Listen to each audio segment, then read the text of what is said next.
You're looking at a cemetery that was completely forgotten and destroyed. On an appropriately dark and cloudy day, we took a walk with John Kettman. Show me some of your favorite sites at Narramore. Okay. To visit the tiny pioneer cemetery that has been his life's work for the past 15 years. It dates back to 1834, but I believe it goes back further. So the people buried here are some of the first non-Native American people to live in this area. Yes. Some of my family are here, and that's what kind of caught my eye. Back in 2011, Kettman was researching his family's history when he learned that a distant relative had been buried in this long-forgotten cemetery in the tiny town of Kangley, surrounded on all four sides by farm fields with no public access. I walked the perimeter of the cornfield because there was no access to anything. It was like a jungle, completely overgrown. Trees, poison ivy, snakes, you name it, it was in here. It didn't look like this. No, absolutely not. But Kettman was able to see a couple grave markers jutting out of the ground, others scattered in pieces. I can't believe what I'm seeing here. There's a bunch of people buried here, and it's just like totally destroyed.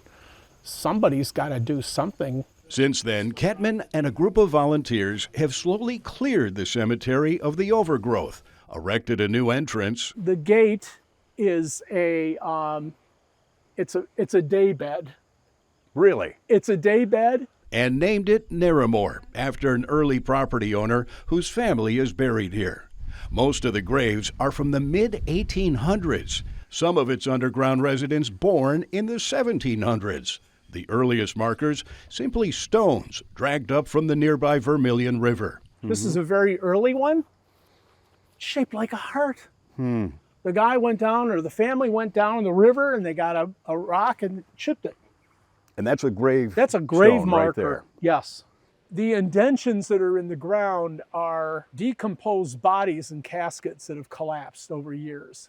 So each one of these pits are actual burials. Indeed, most of the headstones you see today were buried underground, victims of time and farm tractors.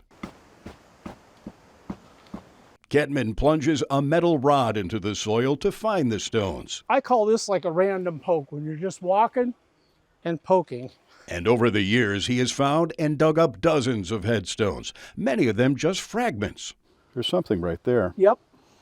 Not enough to be able to tell who it was. Yeah, and it drives you crazy because you want to know who it is. With a permit from the state, Kettman takes those fragments home and reassembles them like a jigsaw puzzle, revealing names and stories. Here, they would carve into the stone little poems, epitaphs about the person, about their life. And it would kind of, and then the symbolism that goes on the stones would kind of like, it tells a story of each one of these people. After recovering a buried stone, Kettman conducts hours of research, digging through historical land records, censuses, and death notices, often finding pictures of those buried here that he places next to the graves.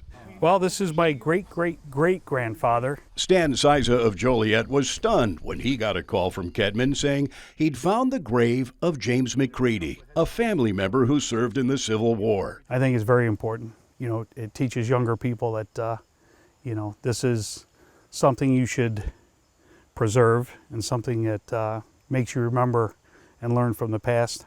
There could be scores, even hundreds of these stones still underground, which is why they've now established a nonprofit so that they can keep discovering here and keep the cemetery alive. I hope it doesn't go back to where it was.